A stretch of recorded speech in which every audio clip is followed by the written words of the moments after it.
कर्नाटक की उत्तर दिशा में चंदन का एक घना जंगल था। इतना घना कि दिन में भी उसमें रात जैसा अंधेरा रहता। जंगल के बीचों बीच एक प्राचीन मंदिर था। उसी में एक और उस मंदिर के पुजारी और उनकी पत्नी रहते थे। वे दोनों अंधे थे। उनके कोई संतान नहीं थी। इस बात का उन्हें बहुत दुख था। उन्हें जंगल के अंधेरे से कोई फर्क नहीं पड़ता था, परंतु सूर्य का प्रकाश नहीं मिलने से जंगल के फलदार वृक्ष सूखने लगे थे। पुजारी की पत्नी को 2 लोगों के लिए भोजन की व्यवस्था करना भी अब कठिन हो रहा था। जैसे तैसे वे इस आशा के साथ समय बिता रहे थे कि जैसे सबके दिन बदलते हैं, कभी उनके भी दिन बदलेंगे। उनका पूरा समय मंदिर की देखभाल में ही बीतता। एक दिन वहां एक सन्यासी आया। उसने पुजारी दंपति से भिक्षा मांगी। पुजारी की पत्नी जंगल में गई। जो भी फल मिले उसे लाई। घर में जो कुछ भी रूखा सूखा था, उससे अतिथि का सत्कार किया। सन्यासी उनकी सेवा से प्रसन्न हुए और बोले, वत्स, मैं तुम दोनों की सेवा से प्रसन्न हूँ। तुम्हारी कोई इच्छा हो तो बताओ। अंधे पति पत्नी ने एक साथ कहा, अतिथि देवता, हम दोनों बूढ़े हो रहे हैं। हमारी देखरेख करने वाला कोई नहीं है। हमें संतान की कामना है। सन्यासी ने वरदान दिया, ऐसा ही होगा। आपके यहाँ कन्या का जन्म होगा, जिसके पास अलौकिक शक्ति होगी। वो अपनी इच्छा शक्ति से निर्जीव चित्र को भी सजीव कर सकेगी। कहकर सन्यासी अदृश्य हो गया। कुछ दिनों के बाद ही पुजारी के यहाँ कन्या का जन्म हुआ। कन्या इतनी सुंदर थी जैसे किसी देवलोक की अप्सरा हो। पुजारी और उसकी पत्नी अपनी बेटी को देख तो नहीं सकते थे, पर उन्हें अपनी बेटी बहुत कोमल लगती। उन्होंने उसका नाम कोमलांगी रखा। कोमलांगी बड़ी होने लगी। वो अपने माता पिता की बहुत सेवा करती, मंदिर की देखभाल करती। वो जिस भी अन्न या फल का चित्र बनाती, उसकी इच्छा शक्ति से वो सच हो जाता। इस प्रकार उसके माता पिता को अब भरपेट भोजन मिलने लगा। वो जंगल के जीव जंतुओं को दाना पानी देती।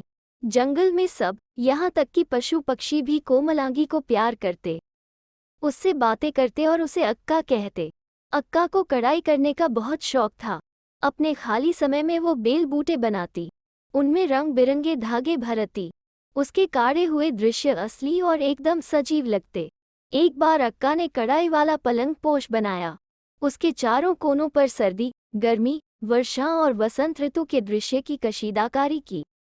सर्दी में पहाड़ों पर गिरती बर्फ, गर्मी में सूरज का प्रचंड रूप, वर्षा में पहाड़ से बहते झरने, वसंत ऋतु में नए पत्तों से लदे पेड़ पौधे और इन चारों मौसम के बीच में बहती नदी। नदी वर्षा में भरी और गर्मी में सूखी बनाई। असल में अक्का जंगल में ऋतु बदलने के दृश्य को मन में बसा लेती। बाद में उसी को धागों में पिरो देती। कई दिनों की तेज बारिश के बाद आज धूप निकली थी।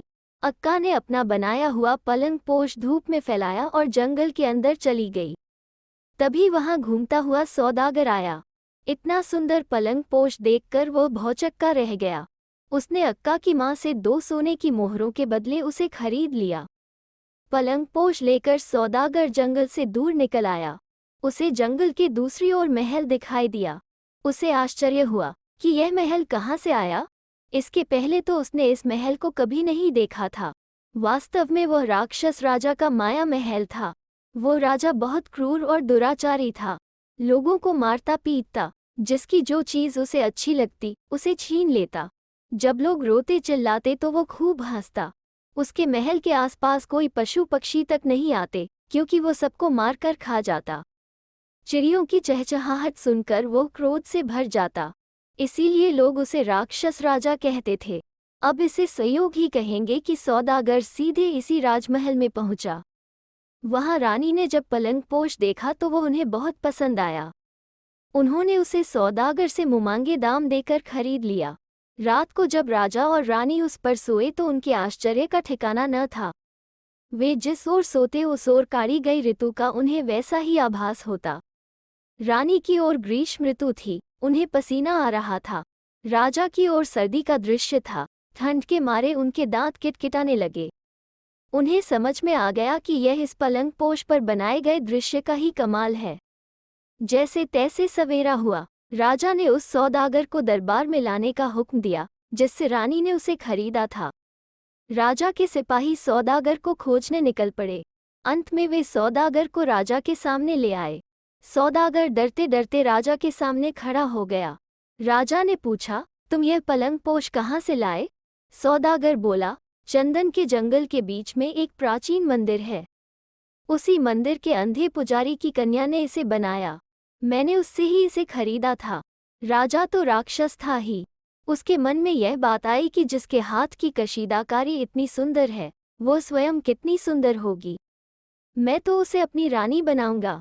उसने सैनिकों को आदेश दिया, तुम्हें पता नहीं कि हमारे राज्य में इतना अच्छा काम करने वाली लड़की रहती है। जाओ, उस पुजारी की कन्या को हमारे सामने लेकर आओ। सैनिक जब जंगल के मंदिर में पहुंचे तो अक्का अपने माता पिता को भोजन परोस रही थी। सैनिकों ने अक्का को राजा का आदेश सुनाया, ए लड़की, झटपट तैयार हो जाओ। राजा ने तुम्हें राजमहल में बुलाया है। अक्का ने पूछा, पर मुझे क्यों? बस कोई सवाल मत करो, जल्दी चलो। अक्का ने कुछ सोचा और उत्तर दिया, मैं अभी अपने माँ अप्पा को भोजन करा रही हूँ। इसके बाद मुझे उनके लिए संध्या के भोजन की व्यवस्था भी करनी है। ये सब करने के बाद ही मैं आप लोगों के साथ चलूंगी। सैनिकों ने उसकी एक न सुनी। वे उसे जबरदस्ती उठाकर ले आए। राजा ने जब अक्का को देखा तो उसकी सुंदरता पर चकित रह गया। उसने तुरंत उसके सामने विवाह का प्रस्ताव रखा। उसका हाथ पकड़कर चूमते हुए बोला, तुम्हारे हाथों में जादू है। तुम्हारी उंगलियां कितनी कोमल है। तुम इतनी सुंदर हो, इतनी अच्छी कढ़ाई करती हो। अब तक मुझे तुम्हारे बारे में पता क्यों नहीं चला? मैं तुमसे अभी विवाह करना चाहता हूँ। अक्का निर्भीक और निडर थी।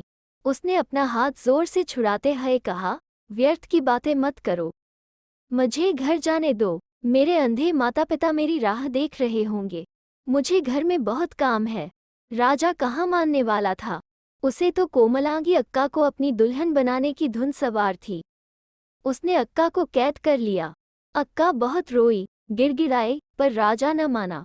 राजा की पहली रानी ने अपने पति को समझाने की कोशिश की तो राक्षस राजा को गुस्सा आया। उसने रानी को भी कैद में डाल दिया। राक्षस राजा बार बार अक्का के सामने विवाह का प्रस्ताव रखता और अक्का उसे ठुकरा देती। समय बीतने के साथ ही बंदी कोमलांगी की चिंता बढ़ती जा रही थी। वो अपने माता पिता को याद करके विलाप करने लगी। बार बार कहने सुनने पर भी अक्का ने उस राजा की बात न मानी। अंत में उस दुराचारी राजा को एक युक्ति सूझी। उसने बेल बूटे बनाने की पूरी सामग्री अक्का को देते हुए कहा, मुझे बहुत दिन हुए कोई मुर्गा देखे हुए। तुम मेरे लिए 7 दिनों के अंदर ऐसा मुर्गा काट कर दो जो बिल्कुल सजीव लगे। ऐसा कर सको तो तुम आज़ाद हो जाओगी। भूखी प्यासी रहकर अक्का ने मुर्गा बनाना शुरू किया। 7वें दिन काम पूरा हुआ। अक्का को अपने माता पिता की याद आ रही थी। इसी सोच में इसके हाथ में सुई चुभ गई। उंगली से खून बहने लगा। खून की एक बूंद मुर्गे की कलंगी पर पड़ी तो मुर्गे ने उसे मोती समझकर मुंह में डाला। उसी समय वो सचमुच जीवित होकर इधर उधर उड़ने लगा। राजा 8वें दिन मुर्गा देखने गया। एक मुर्गे को इधर उधर कूदते फांदते देखकर राजा को आश्चर्य तो हुआ, पर उसके मन में बेईमानी आ गई। उसने सोचा, यदि मैंने मान लिया कि यह धागे से कढ़ाई करके बनाया गया मुर्गा है, तो यह सुंदर कोमलांगी कन्या लौट जाएगी और मुझसे विवाह न करेगी। वो अक्का को अपनी ओर खींचकर बोला, यह मुर्गा तो पहले से ही महल के आसपास घूमता फिरता था। तुम्हारा कशीदेकई वाला मुर्गा कहाँ है? राजा की बात सुनकर मुर्गे को बहुत गुस्सा आया। वो जोर जोर से बांग देते हुए इधर उधर कूदने लगा। इस पर भी राजा ने अक्का को नहीं छोड़ा, तो मुर्गा राजा की दाढ़ी पर झपटा और उसे नोचने लगा। राजा ने अक्का को छोड़ते हुए कहा, अभी तो मैं तुम्हें छोड़ देता हूँ। तुम्हें 1 हफ्ते का समय देता हूँ। इस बीच हमारे लिए जंगल में घूमता नाचता मोर बना कर दो, तभी तुम्हें छोड़ूंगा, नहीं तो जिंदगी भर तुम्हें यही कैद में रहना होगा। तुम्हारे अंधे माता पिता को भी कैद में डाल दूंगा। बेचारी अक्का रात दिन लगकर फिर से मोर बनाने में जुट गई। 7 दिनों में मोर बन गया। अक्का को अपने माता पिता की याद आई तो आंखों से आंसू बहने लगे। उसने अपने आंसुओं से एक लकीर खींची ही थी कि तभी राक्षस राजा आया। उसने देखा कि अक्का का बनाया मोर इतना सजीव था कि लग रहा था जैसे वो सचमुच नाच रहा है। इस पर भी राजा का मन नहीं भरा। वो बोला, यह कोई मोर है? यह तो सांप जैसा है। मैंने तुम्हें मोर बनाने को कहा था। अब या तो यहीं बंदी रहो या मुझसे विवाह के लिए हाँ करो। अक्का ने जब यह सुना तो आंसुओं से बनाए लकीर की ओर देखा। देखते ही देखते वह लकीर सचमुच के सांप में बदल गई। अगले ही क्षण उस सांप ने राक्षस राजा को डस लिया। राक्षस राजा मर गया। राजा के मरते ही लकीर सूख गई और सांप अदृश्य हो गया। अक्का ने राजा की पहली रानी को कैद से छुड़ाकर राक्षस राजा का राज्य उन्हें सौंप दिया। कढ़ाई वाला मोर सजीव मोर बनकर अक्का और उसके माता पिता को पीठ पर बैठाकर आसमान में उड़ गया। इसके बाद अक्का को किसी ने नहीं देखा। लोगों का विश्वास है कि अक्का आसमान में आज भी उसी तरह सुंदर सुंदर कशीदाकारी करती रहती है, जो हमें वर्षा के बाद आसमान में रंग बिरंगे इंद्रधनुष के रूप में दिखाई देती है। तो दोस्तों, कैसी लगी आज की लोककथा? अगर अच्छी लगी तो लाइक और शेयर करें और चैनल को सब्सक्राइब करना ना भूलें। फिर मिलते हैं एक नई लोककथा पर।